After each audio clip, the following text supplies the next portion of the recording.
विमान को बम से उड़ाने की धमकी की खबर आ रही है। विस्तारा की फ्लाइट को मिली बम से उड़ाने की धमकी और दिल्ली से लंदन ये फ्लाइट जा रही थी जिसमें बम से उड़ाने की धमकी दी गई है।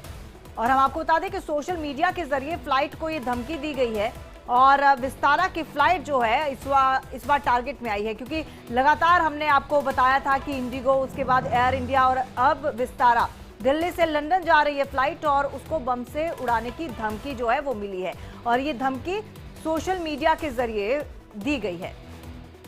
तो एक बार फिर से सोशल मीडिया के जरिए फ्लाइट को उड़ाने की धमकी मिली है और लगातार इस तरह की खबरें जो हैं आ रही हैं। रजनीश शर्मा हमारे साथ इसी खबर पर जुड़ चुके हैं ज्यादा जानकारी के साथ। रजनीश, एक के बाद एक ऐसी खबरें हैं और अभी तक कुछ पता नहीं चल रहा है कि आखिरकार ये किसकी साजिश है।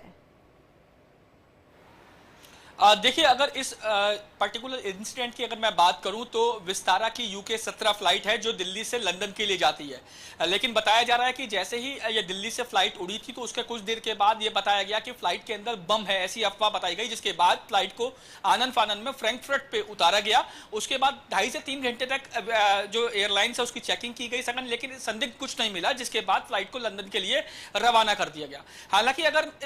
मैं पिछले दिनों, जो बीते दिनों जो जितने भी मामले हैं उनकी बात करूं तो चाहे वो आकाशा एयरलाइंस हो, चाहे वो इंडियन एयरलाइंस हो, तमाम ऐसी एयरलाइंस है जिसमें बम की अफवाह फैलाई जा रही है, ताकि और इससे न केवल एयरलाइंस को नुकसान होता है बल्कि पैसेंजर्स को भी खासी दिक्कतों का सामना करना पड़ता है। पिछले दिनों जो 7 जो मामले सामने आए थे, जिसके बाद दिल्ली पुलिस ने 6 से ज्यादा FIR दर्ज कर ली है, लेकिन अभी तक ये पता नहीं चल सका है कि ये अफवाह आखिर फैला कौन रहा है और किस मकसद से फैला रहा है। फिलहाल तमाम मामलों में भी जांच चल रही है और आधा दर्जन से ज्यादा FIR भी दर्ज हो चुकी है, लेकिन पुलिस के हाथ अभी खाली है। जी बिल्कुल। और रजनीश, इन सब चीजों से कैसे बचा जाए, क्योंकि आप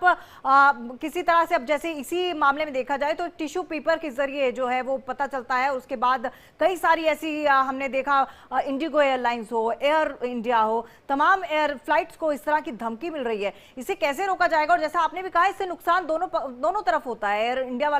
एयरलाइंस को भी होता है और पैसेंजर्स को भी होता है।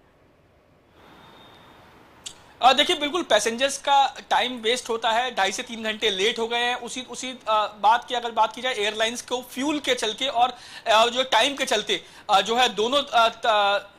कोनों से नुकसान होता है। हालांकि अगर बचने की बात की जाए तो इसमें कोई भी प्रिकॉशन नहीं ले सकते हैं, जैसा कि मेरी जानकारी है। अगर आप मान लीजिए फ्लाइट में आप डिबोर्ड हो गए और फ्लाइट टेक ऑफ अगर हो गई है और टेक ऑफ होने के बाद अगर कोई ऐसी अफवाह फैलाए कि इसमें फ्लाइट में बम है, तो कोई कुछ नहीं कर सकता। सिर्फ उसे इमरजेंसी लैंडिंग हो सकती है, उसकी चेकिंग हो सकती है और उसके बाद जो है वो आगे की कार्रवाई हो सकती है। हालांकि इससे बचा नहीं जा सकता, लेकिन यह जरूर किया जा सकता है कि जो लोग इस तरीके की अफवाहें फैला रहे हैं उन पे नकेल कसी जा सके और उनके खिलाफ कड़ी कार्रवाई हो, क्योंकि अभी तक देखा गया है कि ऐसे लोगों के खिलाफ कड़ी कार्रवाई नहीं होती है, जैसा कि पिछले कई मामलों में देखा गया है। कड़ी कार्रवाई नहीं होती, जिसके चलते कुछ समय बाद ये लोग छूट जाते हैं। लेकिन अगर कड़ी कार्रवाई होगी और लोगों में ये डर होगा कि अगर इस तरीके की अफवाहें फैलाई गई तो जाहिर तौर पर उन्हें ना सिर्फ फाइनेंशियली नुकसान होगा बल्कि उनको कड़ी सजा भी हो सकती है। तो मुझे लगता है कि शायद इस मामलों में कुछ नकेल कस सके, लेकिन जब तक जो है वो अरेस्टिंग नहीं हो जाती इन सभी मामलों में, क्योंकि 6 से ज्यादा मुकदमे अभी तक दर्ज हो चुके हैं, जब तक अरेस्टिंग नहीं हो जाएगी तब तक ये कहना जो है वो बिल्कुल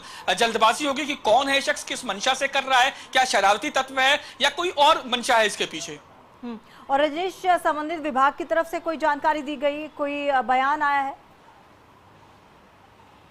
देखिए, विस्तारा एयरलाइंस जो UK 17 थी, उसके जो प्रवक्ता की तरफ से ये कहा गया है कि उसकी फ्लाइट को जैसे ही ये जो अफवाह की बात पता लगी थी, बम होने की बात पता लगी तो तुरंत फ्लाइट की इमरजेंसी लैंडिंग फ्रैंकफर्ट पे कर दी गई थी, जिसके बाद 2.5 से 3 घंटे की चेकिंग की गई, लेकिन कुछ भी संदिग्ध नहीं मिला, जिसके बाद फ्लाइट को वापस लंदन के लिए रवाना कर दिया गया। फिलहाल जो जाहिर तौर पर ये बयान जारी किए गए, तो मुझे लगता है कि इस मामले में FIR भी दर्ज होगी और शिकायत भी जो संबंधित एयरलाइन से उसके द्वारा पुलिस को दी जाएगी। बिल्कुल, बहुत बहुत धन्यवाद रजनीश, आपका तमाम जानकारी